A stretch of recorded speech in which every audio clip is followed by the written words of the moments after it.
जिले की सबसे बड़ी अधिकारी डीएम सुरभि कुमारी की मां एक साधारण सी दिखने वाली फटे पुराने लेकिन साफ कपड़े पहने हुए थकी हुई चाल से एक बेहद आलीशान और नामी ज्वेलरी शॉप में दाखिल होती है। उसके पहनावे और चाल ढाल को देखकर कोई भी अंदाजा नहीं लगा सकता था कि वह इस जिले की डीएम की मां है। उसके चेहरे पर मासूमियत थी, लेकिन आंखों में बरसों की तपस्या और संघर्ष साफ झलक रहा था। शॉप में मौजूद तमाम ग्राहक, स्टाफ और मैनेजर, सबकी नजरें एक साथ उस बूढ़ी औरत पर टिक जाती हैं। हर कोई उसे घूरने लगता है, जैसे किसी अजनबी दुनिया की प्राणी आ गई हो। कुछ लोग आपस में कानाफूसी करने लगते हैं। लगता है कोई भिखारी ने अंदर आ गई है। पता नहीं किसने अंदर आने दिया। बूढ़ी माँ को यह सब महसूस तो हो रहा था, लेकिन वह नजरअंदाज कर आगे बढ़ती है। बड़ी हिम्मत जुटाकर वह धीरे धीरे काउंटर के पास पहुंचती है और बड़ी विनम्रता से एक सेल्समैन से कहती है, बेटा, मुझे एक अच्छा और महंगा डायमंड नेकलेस दिखा दो, कुछ ऐसा जो बहुत खास हो। सेल्समैन उसकी बात सुनकर ठहाका मार देता है।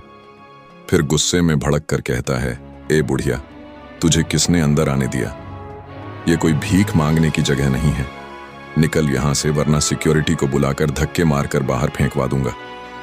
बूढ़ी माँ चुपचाप सुनती रहती है, फिर धीरे से बोलती है, बेटा, मैं कोई भिखारी नहीं हूं। मैं यहां ज्वेलरी खरीदने आई हूं। मुझे आपके शॉप की क्वालिटी के बारे में बहुत कुछ सुना है और मेरे पास इतने पैसे हैं कि मैं नेकलेस खरीद सकूं। बस मेरे कपड़ों को देखकर मुझे जज मत करो। इतने में दूसरा स्टाफ बीच में कूद पड़ता है और चीख कर कहता है, चल हट यहां से, वरना ऐसा मारूंगा कि चलने लायक नहीं बचेगी। दिमाग खराब कर दिया है सबका। भाग यहां से, वरना चप्पल से पीटूंगा। बूढ़ी औरत अब भी शांत थी।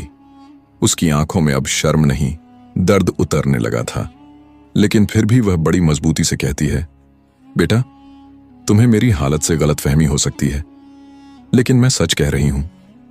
मैं किसी की मां हूं और नेकलेस खरीदने ही आई हूं। शॉप के अंदर मौजूद ग्राहक अब खुलकर हंसने लगे। कुछ फुसफुसा रहे थे, ये बुढ़िया तो पगला गई है, खुद को क्या समझती है? डायमंड नेकलेस खरीदेगी? इसका दिमाग खराब है शायद। इसी बीच एक कर्मचारी जल्दी से अंदर भागकर शॉप के मालिक को बुला लाता है। मालिक आते ही गुस्से में फट पड़ता है, ये कौन भिखारिन घुसाई है? इसे यहां किसने आने दिया? निकालो इसे बाहर। क्या मजाक बना रखा है? बूढ़ी मां मालिक के सामने हाथ जोड़कर कहती है, भाई साहब, मैं कोई मजाक नहीं कर रही। मैं यहां वाकई में ज्वेलरी खरीदने आई हूं। मुझे एक डायमंड नेकलेस चाहिए और मेरे पास पूरे पैसे हैं। मैं अगर गरीब होती तो इस शॉप तक आने की हिम्मत ही नहीं करती। मालिक अब आपा खो बैठता है। ओ बुढ़िया, बकवास बंद कर। हमारे पास फालतू बातों के लिए वक्त नहीं है। यहां से निकल जा, वरना खुद तमाचा मारकर बाहर फेंक दूंगा। इतना कहकर वह वाकई एक जोरदार थप्पड़ उस बूढ़ी औरत के गाल पर जड़ देता है। आसपास खड़े लोग सन्न रह जाते हैं और तभी 2 सिक्योरिटी गार्ड आते हैं और उसे बेरहमी से खींचते हुए दुकान से बाहर निकाल देते हैं। पूरे शॉप में यह शर्मनाक दृश्य वहां लगे सीसीटीवी कैमरे में रिकॉर्ड हो रहा होता है, पर किसी को अंदाजा नहीं था कि यह वीडियो उनके भविष्य का सबसे बड़ा पछतावा बन जाएगा। बूढ़ी मां गली में अकेली बैठी रोती रहती है। उसके आंसू रुकने का नाम नहीं ले रहे। वह फूट फूट कर रोते हुए घर लौटती है। मन ही मन बुदबुदाती है, मैंने अपनी बेटी को भीख मांग मांग कर पढ़ाया, पेट काट काट कर उसे डीएम बनाया। अगर उसे पता चला कि उसकी मां के साथ ऐसी बेइज्जती हुई, पता नहीं उसके दिल पर क्या बीतेगी।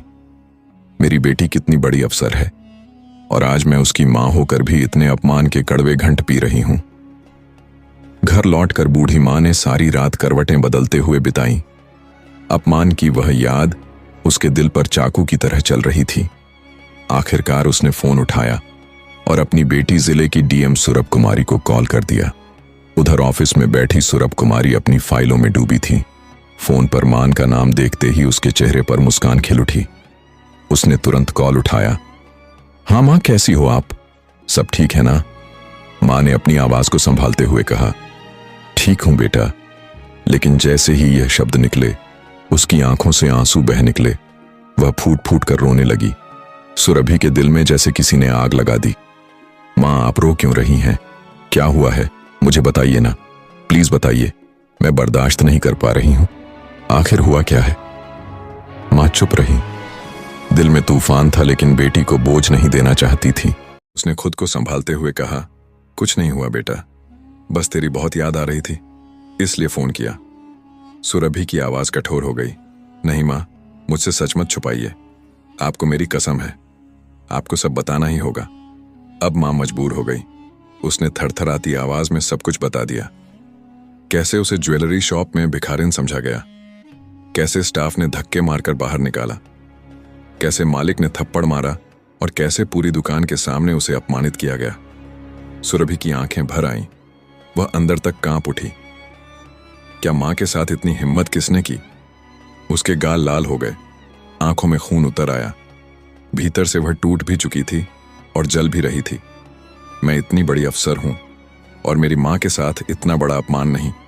यह अन्याय मैं हरगिज नहीं छोड़ूंगी, इसका बदला जरूर लिया जाएगा। उसने मां को संभालते हुए कहा, मां, अब आप बिल्कुल चिंता मत कीजिए, मैं कल ही छुट्टी लेकर घर आ रही हूं। आपको घुमाने ले जाऊंगी और वो डायमंड नेकलेस भी लेकर ही लौटूंगी, किसी भी कीमत पर। मां को ढांढस बंधाकर सुरभि ने फोन रख दिया। उस रात उसने भी नींद की एक बूंद नहीं ली। अगले ही दिन सुरभि कुमारी अपने घर पहुंची। दरवाजा खुलते ही मां और बेटी दोनों एक दूसरे के गले लग पड़ी। दोनों की आंखें आंसुओं से भीग गईं। मां, अगर आपने मुझे सच नहीं बताया होता तो मैं कभी खुद को माफ नहीं कर पाती, सुरभि फूटते हुए बोली। उस गले मिलने में बरसों की तकलीफ, मेहनत और जुदाई घुल गई थी। मां को याद आ रहा था कि कैसे उसने पेट काटकर भीख तक मांगकर अपनी बेटी को पढ़ाया, और बेटी को याद आ रहा था कि कैसे उसने दिन रात मेहनत करके यह मुकाम पाया। थोड़ा वक्त बीतने के बाद दोनों ने खाना खाया।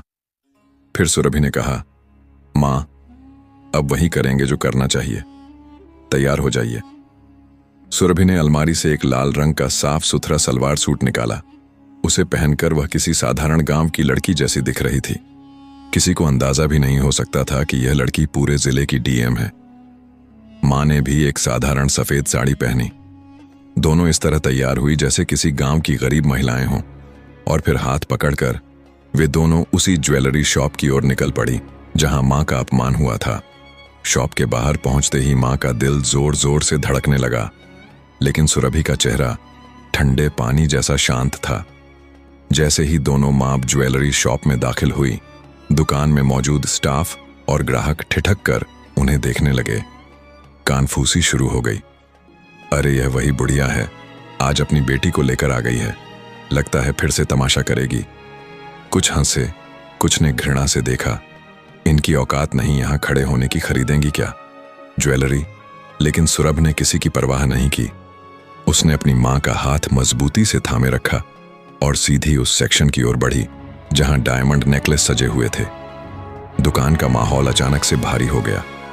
सब लोग सोच रहे थे, आज फिर क्या तमाशा होगा, लेकिन किसी को यह अंदाजा तक नहीं था कि जिस लड़की को वे गरीब गांव की साधारण लड़की समझ रहे हैं, वह वास्तव में कौन है और आज यहां क्या होने वाला है।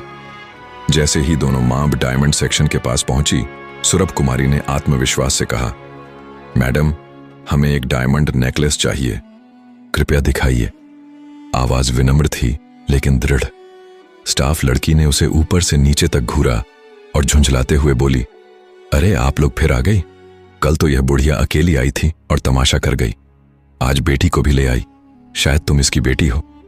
सुनो, तुम दोनों में इतनी औकात नहीं है कि यहां से ज्वेलरी खरीद सको, इसलिए बेहतर होगा यहां से निकल जाओ। और हां, बकवास मत करना। सुरभि ने गहरी सांस ली और शांत स्वर में जवाब दिया, देखिए मैडम, हमारी औकात का अंदाजा हमारे कपड़ों से मत लगाइए। शायद आप जानती नहीं कि आप किससे बात कर रही हैं। जो कहां है बस वह कीजिए, हमें नेकलेस दिखाइए। स्टाफ और चिढ़ गई। हमें बहुत अच्छे से पता है कि कौन क्या खरीद सकता है।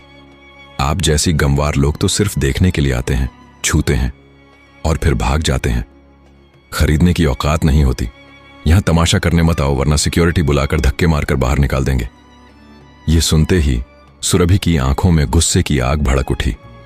बस, अब बहुत हो गया, उसने मन ही मन कहा। सुरभि ने संयमित लेकिन ठंडी आवाज में कहा, देखिए मैडम, औकात की बात मत कीजिए, हमारी औकात इतनी है कि हम चाह तो आपका पूरा ज्वेलरी शॉप खरीद लें, इसलिए बकवास बंद कीजिए और हमें ज्वेलरी दिखाइए। इतने में दुकान के अंदर से वही मालिक बाहर आया। कौन इतनी देर से बकवास कर रहा है? उसकी नजर जैसे ही बूढ़ी मां पर पड़ी वह तिलमिला उठा। अरे ये वही बुढ़िया है ना जिसे कल धक्के मारकर निकाला था। और यह कौन है इसके साथ? शायद इसकी बेटी है। लगता है माँ बेटी दोनों ही गवार हैं। तुम लोगों की औकात नहीं है यहाँ खड़े होने की। चलो निकलो यहाँ से, वरना धक्के मारकर बाहर फेंकवा दूंगा।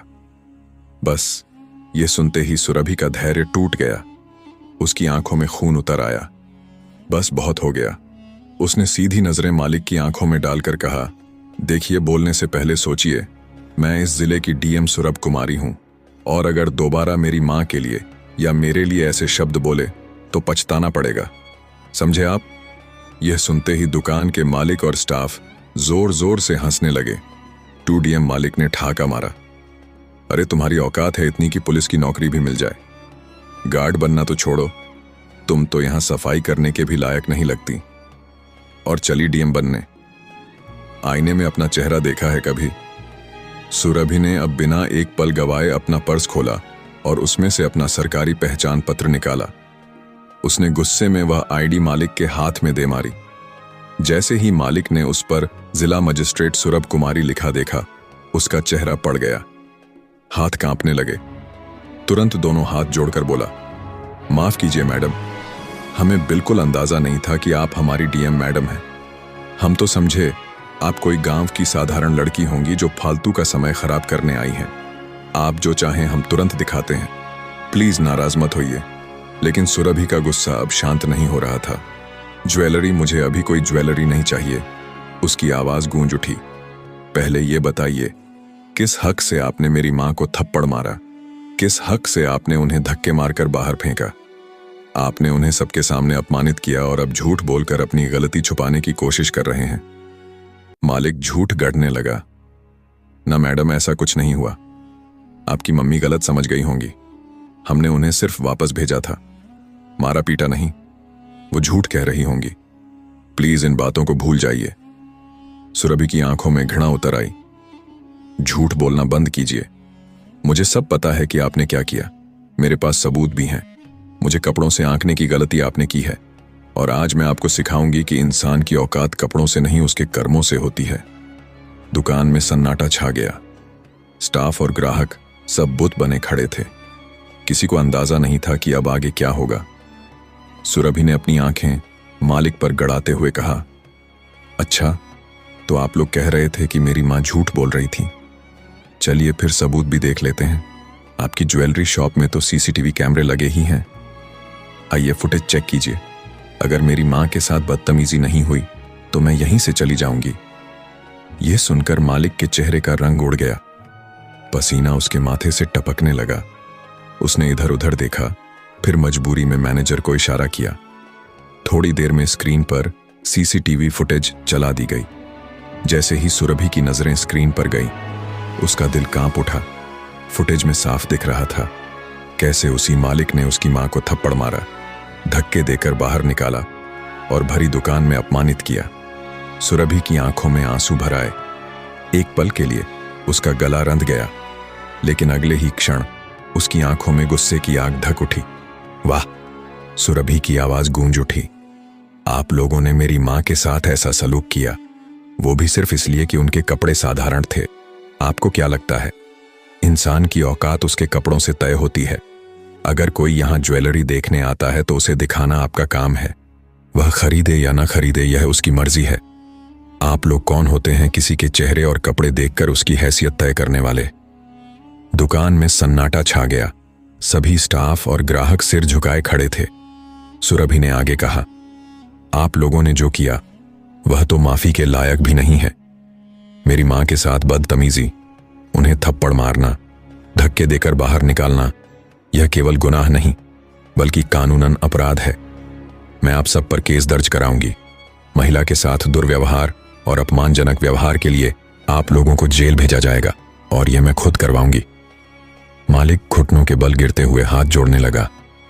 मैडम, प्लीज हमें माफ कर दीजिए। हमें बिल्कुल पता नहीं था कि यह आपकी मां है। अगर पता होता तो बस सुरभि ने बीच में ही टोका। अगर वह मेरी मां नहीं होती तो क्या तब उनका अपमान करना ठीक था?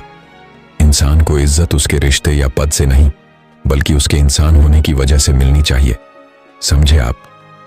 मालिक रोते हुए बोला, मैडम हमें अपनी गलती का एहसास हो गया है, हम सब आपसे माफी मांगते हैं, आगे से ऐसा कभी नहीं होगा। हम हर ग्राहक के साथ सम्मान से पेश आएंगे, चाहे वह कोई भी हो, प्लीज हमें माफ कर दीजिए। सुरभि ने कुछ क्षण के लिए आंखें बंद की। वह जानती थी कि गुस्से में लिया हर फैसला स्थायी होता है। उसने गहरी सांस ली और कहा, ठीक है, मैं अभी केस दर्ज नहीं कराऊंगी, लेकिन सुन लो, अगर दोबारा इस दुकान में किसी ग्राहक के साथ ऐसा हुआ तो मैं व्यक्तिगत रूप से यहां आकर आप सभी को जेल भिजवाऊंगी और तब माफी का कोई मौका नहीं मिलेगा, समझ गए? मालिक और सारे स्टाफ ने हाथ जोड़कर कहा, जी मैडम, हमें सबक मिल गया है, हम कसम खाते हैं आगे से कभी ऐसा नहीं होगा। उस दिन के बाद से उस ज्वेलरी शॉप का माहौल बदल गया। वहां आने वाले हर ग्राहक का स्वागत एक मेहमान की तरह होने लगा। कोई भी व्यक्ति अब कपड़ों या चेहरे से नहीं आंका जाता। सुरभि और उसकी मां जब दुकान से बाहर निकली तो पूरी दुकान के लोग उन्हें आदर से सलाम करते हुए खड़े रहे। सुरभि ने अपनी मां का हाथ पकड़ा और बाहर निकलते हुए कहा, मां, अब कोई भी आपको या किसी और को इस तरह नहीं अपमानित कर पाएगा, यह मेरा वादा है। दोस्तों, अगर आपको यह कहानी पसंद आई हो तो इसे लाइक कीजिए, ज्यादा से